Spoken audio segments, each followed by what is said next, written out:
ಸಖತ್ ಖಾರ ಬಣ್ಣ ಮತ್ತು ರುಚಿ ಆಚಿ ಚಿಲ್ಲಿ ಪೌಡರ್. ಶಾಲಾ ಕಾಲೇಜಿಗೆ ಹೋಗೋದಕ್ಕೆ ಸಮಸ್ಯೆ ಆಗ್ತಾ ಇದೆ ಅಂತ ಹೇಳಿ ಬಸ್ ವ್ಯವಸ್ಥೆಯನ್ನ ಮಾಡುವಂತೆ ಸಿಎಂಗೆ ವಿದ್ಯಾರ್ಥಿನಿಯರು ಪತ್ರವನ್ನ ಬರೆದಿದ್ದಾರೆ. ಹನೂರು ವಿದ್ಯಾರ್ಥಿನಿಯರಿಂದ ಸಿಎಂಗೆ ಮನವಿ ಮಾಡಿದ್ದಾರೆ. ಶಾಲಾ ಕಾಲೇಜು ವಿದ್ಯಾರ್ಥಿನಿಯರಿಂದ ಮುಖ್ಯಮಂತ್ರಿ ಸಿದ್ದರಾಮಯ್ಯನವರಿಗೆ ಪತ್ರವನ್ನ ಬರೆಯಲಾಗಿದೆ. ಹನೂರು ತಾಲೂಕು ಪಚ್ಚೆದೊಡ್ಡಿ ಗ್ರಾಮ ಅವ್ಯವಸ್ಥೆಯ ಆಗರವಾಗಿ ಹೋಗಿದೆ. ಗ್ರಾಮಕ್ಕೆ ರಸ್ತೆ ವ್ಯವಸ್ಥೆನೂ ಇಲ್ಲ, ಬಸ್ ಸಂಚಾರನೂ ಇಲ್ಲ. ಶಾಲಾ ಕಾಲೇಜಿಗೆ ನಡೆದುಕೊಂಡೇ ಹೋಗಬೇಕಾಗಿರುವಂತಹ ಪರಿಸ್ಥಿತಿ ಅಲ್ಲಿನ ವಿದ್ಯಾರ್ಥಿಗಳಿಗೆ ಎದುರಾಗಿದೆ. ರಸ್ತೆಯಲ್ಲಿ ಓಡಾಡುವಾಗ ಕಾಡು ಪ್ರಾಣಿಗಳ ಆತಂಕ ಕೂಡ ಇದೆ. ದಿನನಿತ್ಯ ಜೀವ ಭಯದಿಂದಲೇ ಅಲ್ಲಿನ ವಿದ್ಯಾರ್ಥಿಗಳು ಓಡಾಡ್ತಾ ಇದ್ದಾರೆ. ರಸ್ತೆ ಡಾಂಬರೀಕರಣ ಮಾಡಿ ಬಸ್ ವ್ಯವಸ್ಥೆಯನ್ನ ಮಾಡಿಕೊಡಿ ಅಂತ ಹೇಳಿ ಪತ್ರವನ್ನ ಬರೆದಿದ್ದಾರೆ. ರಸ್ತೆ ಎಲ್ಲ ಕಿತ್ತೋಗಿದೆ. ರಸ್ತೆ ಬೇಕು ಸಿದ್ದರಾಮಯ್ಯನವರೇ. ನಿಮಗೆ ಕಣ್ಕಂಡಲ್ವಾ, ಹೆಣ್ಮಕ್ಳು ತುಂಬ ಸುಸ್ತಾಗಿರ್ತಾರೆ, ಮತ್ತು ಹೆಣ್ಮಕ್ಳು ಕೈಲಿ ನಡೆಯೋಕ್ಕಾಗಲ್ಲ. ರಸ್ತೆ ಬೇಕು, ಮತ್ತು ವ್ಯಾನ್ ಬೇಕು, ಜೀಪ್ ಮಾಡಿ.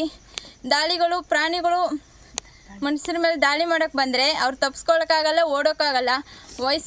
ವಯಸ್ಸಾಗಿರ್ತದೆ, ಅವ್ರ ಕೈಲಿ ಓಡೋಕ್ಕಾಗಲ್ಲ. ಬಿದ್ದುಕೊಂಡ್ರೆ ಏಟಿಗಿಟ್ಟಾಗ್ಬಿಟ್ರೆ ನೀವು ಜವಾಬ್ದಾರಿ ಆಯ್ತೀರಾ ಸಿದ್ದರಾಮಯ್ಯನವರೇ? ನೀವು ಎ ಸಿ ರೂಮಲ್ಲಿ ಕೂತಿರ್ತೀರ, ನಿಮಗೆ ಸಂಬಳ ಬರುತ್ತೆ. ನಮಗೇನು ಬರುತ್ತೆ? ನಾವು ಚೆನ್ನಾಗಿ ಓದಬೇಕು ಅಂದರೆ ನಮಗೂ ತಾರ್ ರೋಡಿನ ವ್ಯವಸ್ಥೆ ಇರಬೇಕು. ಮತ್ತು ನಾವು ನಿಮ್ಮ ಥರ ಆಗಬೇಕು ಅಂದರೆ ತಾರ್ ರೋಡಿನ ವ್ಯವಸ್ಥೆ ಮಾಡಿ, ಕಾರ್ ಬಿಡಿ, ಮತ್ತು ವ್ಯಾನ್ ಬಿಡಬೇಕು, ಬಸ್ ಮಾಡಬೇಕು. ಪ್ರಾಣಿಗಳು ದಾಳಿ ಮಾಡೋಕ್ಕೆ ಬಂದರೆ ಸತ್ತೋದ್ರೆ ನೀವು ಜವಾಬ್ದಾರಿ ಆಯ್ತೀರಾ? ಅವ್ರ ಅಪ್ಪ ಅಮ್ಮನಿಗೆ ಮಕ್ಕಳು ಕಂಡ್ರೆ ಪ್ರೀತಿ ಇರುತ್ತೆ. ಕುಳ್ಳಿ ಆಗಲಿ ಒಬ್ಬರಿದ್ದರೂ ಸರಿ, ಇಬ್ಬರು ಇದ್ದರೂ ಸರಿ, ಅವ್ರು ಸತ್ತೋದ್ರೆ ನೀವು ಜವಾಬ್ದಾರಿ ಆಯ್ತೀರಾ? ನೀವು ಎ ಸಿ ರೂಮಲ್ಲಿ ಕೂತ್ಕೋತೀರಾ, ಸಂಬಳ ಬರುತ್ತೆ. ನಿಮಗೇನು ಬಡವ್ರ ದುಡ್ಡು ನೀವು ತಿನ್ನೋದು. ಬಡವರಿದ್ದರೆ ನೀವು ಬದುಕೋದು. ಬಡವ್ರು ದುಡ್ಡು ಹಾಕಿದ್ರೆ ನೀವು ತಿನ್ನೋಕ್ಕಾಗೋದು. ಬಡವರಿದ್ದರೆ ನೀವು ಬದುಕೋಕ್ಕಾಗೋದು. ಇಲ್ಲಿ ಸ್ಕೂಲ್ ಮಕ್ಕಳು ಮತ್ತು ಲೇಡೀಸ್ಗಳು ತಿರುಗಾಡಬೇಕಾದ್ರೆ ಭಾರಿ ತೊಂದರೆ ಆಗಿದೆ. ರೋಡ್ ಇಲ್ಲ, ಜನರಲ್ ಕಟ್ಟಿಂಗ್ ಮಾಡಿಲ್ಲ, ತುಂಬ ಪ್ರಾಬ್ಲಮ್ ಇದೆ. ಯಾರಿಗೆ ಹೇಳಿದ್ರು ಯಾರು ಗಮನಿಸ್ತಾ ಇಲ್ಲ. ಇದೆಲ್ಲ ಪ್ರಾಬ್ಲಮ್ ಇದೆ. ಅದೇ ಇಲ್ಲ ಇಲ್ಲಿ ಈಗ ಶಾಸಕರಿಗೆ ಗೆದ್ದಿರೋರು ಮಾಡ್ತೀವಿ ಅಂದ್ಬಿಟ್ಟು ಅವರು ಯಾಕೋ ಗಮನಕ್ಕೆ ತಗೋತಾ ಇಲ್ಲ. ಭಾರಿ ಪ್ರಾಬ್ಲಮ್ ಆಗಿದೆ. ಅದರಿಂದ ವ್ಯವಸ್ಥೆಗಳು ಚಿರತೆ ಭಯ ಬೇರೆ ಇದೆ. ಇವಾಗ ಯಾರು ಹೇಳಿದ್ರು ಗಮನಿಸ್ಕೊಳ್ತಾ ಇಲ್ಲ. ಭಾರಿ ತೊಂದರೆಗಳು, ನಡೆಯೋದಕ್ಕೆ ಹೋಗೋದಕ್ಕೆ ಬರೋದಕ್ಕೆ ಭಾರಿ ತೊಂದರೆಗಳಾಗಿದೆ. ಪಚ್ಚೆದೊಡ್ಡಿ ಗ್ರಾಮದಲ್ಲಿರುವ ರೈತರ ಮಕ್ಕಳು ನಾವೆಲ್ಲ ಬೆಳಿಗ್ಗೆ 7:30ಯಿಂದ 7 ಗಂಟೆ ಬಿಟ್ಟರೆ ಮತ್ತೆ ಬರೋದು ಅಲ್ಲಿರೋವರೆಗೆ. ರಸ್ತೆ ಎಲ್ಲ ಕಿತ್ತೋಗಿದೆ. ರಸ್ತೆ ಬೇಕು. ಇನ್ನು ಶಾಲಾ ಕಾಲೇಜಿಗೆ ಹೋಗೋದಕ್ಕೆ ಆಗ್ತಾ ಇಲ್ಲ ಅಂತ ಹೇಳಿ ಅಲ್ಲಿನ ವಿದ್ಯಾರ್ಥಿಗಳು ಸಹಾಯ ಮಾಡಿ ಸಿಎಂ ಸಾಹೇಬ್ರೆ ಅಂತ ಹೇಳಿ ಪತ್ರದ ಮೂಲಕ ಒಂದು ಕಡೆ ಮನವಿಯನ್ನ ಮಾಡ್ಕೊಂಡಿದ್ದಾರೆ. ಇನ್ನೊಂದು ಕಡೆ ನೀವು ಕೂಡ ವಿಜುವಲ್ಸ್ನಲ್ಲಿ ಗಮನಿಸ್ತಾ ಇರಬಹುದು, ಆ ವಿದ್ಯಾರ್ಥಿಗಳು ಮಾತನಾಡ್ತಾ ಇದ್ರು, ಸಿಎಂ ಸಿದ್ದರಾಮಯ್ಯ ಸಾಹೇಬ್ರೆ ನಿಮ್ಗೇನು ಕಣ್ ಕಾಣೋದಿಲ್ಲ, ನೀವೇನೋ ಎ ಸಿ ರೂಮಲ್ಲಿ ಕೂತ್ಕೊಂಡು ಕೆಲಸ ಮಾಡ್ತೀರಾ, ಆದರೆ ನಮ್ಮಂಥವರ ಕಥೆ ಏನು ಅನ್ನೋದಾಗಿಯೂ ಕೂಡ ಮಕ್ಕಳು ತಮ್ಮ ಒಂದು ಅಸಮಾಧಾನವನ್ನ ಹೊರಹಾಕ್ತಾ ಇದ್ರು. ಹನೂರು ತಾಲೂಕಿನ ಪಚ್ಚೆದೊಡ್ಡಿ ಗ್ರಾಮದ ವಿದ್ಯಾರ್ಥಿನಿಯರ ಪರಿಸ್ಥಿತಿ ಇದು. ಪಚ್ಚೆದೊಡ್ಡಿ ಗ್ರಾಮಕ್ಕೆ ರಸ್ತೆ ವ್ಯವಸ್ಥೆನೂ ಇಲ್ಲ. ರಸ್ತೆ ವ್ಯವಸ್ಥೆ ಇಲ್ಲದೆ ಇರೋದ್ರಿಂದ ಅಲ್ಲಿ ಬಸ್ ಸಂಚಾರ ಕೂಡ ಇಲ್ಲ. ಹದಗೆಟ್ಟಂತ ರಸ್ತೆಯಲ್ಲಿ ದಿನನಿತ್ಯ ಆ ವಿದ್ಯಾರ್ಥಿಗಳು 7 ಕಿಲೋಮೀಟರ್ ಗಟ್ಟಲೆ ಸಂಚಾರವನ್ನು ಮಾಡಬೇಕಾಗಿದೆ. ಶಾಲಾ ಕಾಲೇಜಿಗೆ ನಡೆದುಕೊಂಡೇ ಹೋಗಬೇಕಾಗಿರುವಂತಹ ಪರಿಸ್ಥಿತಿ ಸದ್ಯ ಅಲ್ಲಿನ ವಿದ್ಯಾರ್ಥಿಗಳು ಹಾಗೆ ಗ್ರಾಮಸ್ಥರದ್ದಾಗಿದೆ. ಜೊತೆಗೆ ದಟ್ಟ ಕಾಡಾಗಿರೋದ್ರಿಂದ ಆ ಕಾಡಿನಲ್ಲಿ ಆನೆ, ಚಿರತೆ, ಹುಲಿ ಆಗಾಗ ಕಾಣಿಸ್ಕೊಳ್ಳುತ್ತೆ. ಇನ್ನು ಅಂತಹ ಭಯದಲ್ಲಿ ವಿದ್ಯಾರ್ಥಿಗಳಾದ್ರೂ ಹೇಗೆ ಓಡಾಟವನ್ನ ಮಾಡುವುದು ಅನ್ನುವಂಥ ಪ್ರಶ್ನೆಯನ್ನು ಮಾಡ್ತಾ ಇದ್ದಾರೆ. ಅಪಾಯಕ್ಕೆ ಒಳಗಾದ ಈ ರಸ್ತೆಯಲ್ಲಿ ದಿನನಿತ್ಯ ವಿದ್ಯಾರ್ಥಿಗಳು ಕಾಲ್ನಡಿಗೆಯ ಮೂಲಕ ಶಾಲಾ ಕಾಲೇಜಿಗೆ ಹೋಗಿ ಶಿಕ್ಷಣವನ್ನು ಪಡೆದುಕೊಳ್ಳುವಂತಹ ಸ್ಥಿತಿಯಲ್ಲಿ ಎದುರಾಗಿದೆ.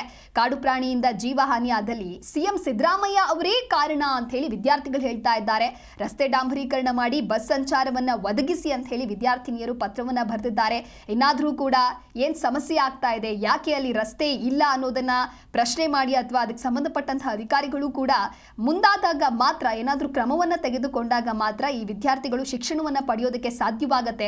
ಪತ್ರದ ಮೂಲಕ ಮನವಿಯನ್ನ ಮಾಡ್ಕೊಂಡಿದ್ದಾರೆ. ಸಿಎಂ ಸಿದ್ದರಾಮಯ್ಯನವರು ಕೂಡ ಗಮನವಹಿಸಬೇಕಾಗತ್ತೆ. ಹನೂರು ವಿದ್ಯಾರ್ಥಿನಿಯರಿಂದ ಸಿಎಂಗೆನೆ ಮನವಿ ಮಾಡ್ಕೊಂಡಿದ್ದಾರೆ ಅಂತ ಹೇಳಿದ್ರೆ ಇನ್ನಾದ್ರೂ ಕೂಡ ಅಲ್ಲಿ ರಸ್ತೆ ಅಥವಾ ಬಸ್ ವ್ಯವಸ್ಥೆಯನ್ನ ಕಲ್ಪಿಸ್ತಾರಾ ಅಂತ ಹೇಳಿ ಕಾದು ನೋಡಬೇಕಿದೆ.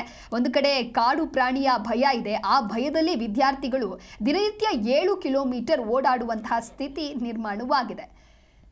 ಈ ಕುರಿತಂತೆ ಮತ್ತಷ್ಟು ಮಾಹಿತಿಯನ್ನು ನೀಡ್ತಾರೆ ನಮ್ಮ ಪ್ರತಿನಿಧಿ ಸುರೇಂದ್ರ ದೂರವಾಣಿ ಸಂಪರ್ಕದಲ್ಲಿ. ಸುರೇಂದ್ರ, ಒಂದು ಕಡೆ ಆ ಗ್ರಾಮಕ್ಕೆ ರಸ್ತೆ ವ್ಯವಸ್ಥೆ ಇಲ್ಲ ಅಂತ ಹೇಳಿದ್ರೆ ಅಲ್ಲಿ ಬಸ್ ಸಂಚಾರ ಮಾಡೋದಕ್ಕಾದ್ರೂ ಹೇಗೆ ಸಾಧ್ಯ ಅಂತ. ಹೀಗೆ ಆದ್ರೆ ಅಲ್ಲಿರುವಂತಹ ಮಕ್ಕಳ ಎಜುಕೇಶನ್ ಕತೆ ಏನಾಗಬೇಡ, ಜೊತೆಗೆ ಆ ವಿದ್ಯಾರ್ಥಿಗಳು ಮಾತನಾಡ್ತಾ ಇರುವಂತಹ ರೀತಿ ನೋಡಿದ್ರೆ ನಿಜಕ್ಕೂ ಬೇಸರ ಆಗತ್ತೆ. ಯಾಕಲ್ಲಿ ಯಾವುದೇ ರೀತಿಯಾದಂತಹ ಸೌಲಭ್ಯವನ್ನ ವ್ಯವಸ್ಥೆಯನ್ನ ಮಾಡಲಿಲ್ಲ ಅಂತ ಹೇಳಿ.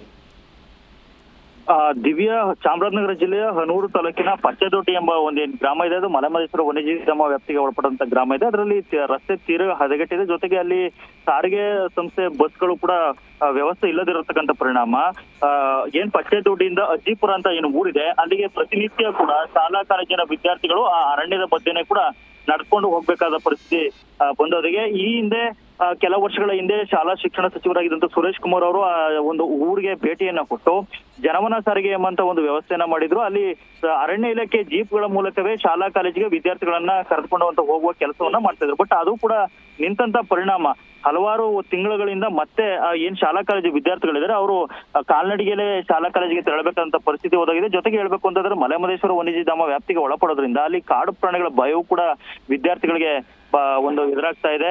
ಆದ್ರಿಂದ ಈ ಹಿನ್ನೆಲೆಯಲ್ಲಿ ಅವರು ಮುಖ್ಯಮಂತ್ರಿ ಮತ್ತೆ ಸ್ಥಳೀಯ ಶಾಸಕ MR ಮಂಜುನಾಥ್ ಅವರಿಗೆ ಒಂದು ಪತ್ರವನ್ನು ಕೂಡ ಬರೆದು ತಮ್ಮ ಅಳಲನ್ನ ತೋಡ್ಕೊಂಡಿದ್ದಾರೆ. ಕೂಡಲೇ ನಮಗೆ ಒಂದು ರಸ್ತೆಯನ್ನ ಸರಿಪಡಿಸ್ಕೊಡಿ, ಜೊತೆಗೆ ನಮಗೆ ಸಾರಿಗೆ ಸೌಕರ್ಯವನ್ನ ಕಲ್ಪಿಸ್ಕೊಡಿ, ನಾವು ಶಾಲಾ ಕಾಲೇಜಿಗೆ ಹೋಗಕ್ಕೆ ದಿನವೂ ಕೂಡ ಪರಿಪಾಟ್ಲು ಪಡ್ತಾ ಇದೀವಿ ಅಂತ ಪತ್ರವನ್ನ ಬರೆದು ಆಕ್ರೋಶವನ್ನ ವ್ಯಕ್ತಪಡಿಸಿದ್ದಾರೆ. Divesh. Okay, thank you Surendra ನಿಮ್ಮೆಲ್ಲ ಮಾಹಿತಿಗಾಗಿ.